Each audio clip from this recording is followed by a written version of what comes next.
Hello, good morning everyone. Happy New Year to all. So it is winter at ito ang first snow namin ngayon dito sa Bonn, Germany. Yung talagang bumubuhos ang niebe, ang snow. Ayan.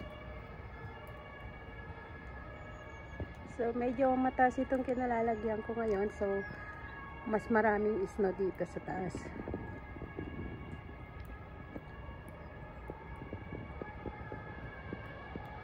Ayan o, ang kapal na ng snow. Kanina, dun sa city proper, umuulan. Tapos pagdating ko dito, medyo makapal na ang snow.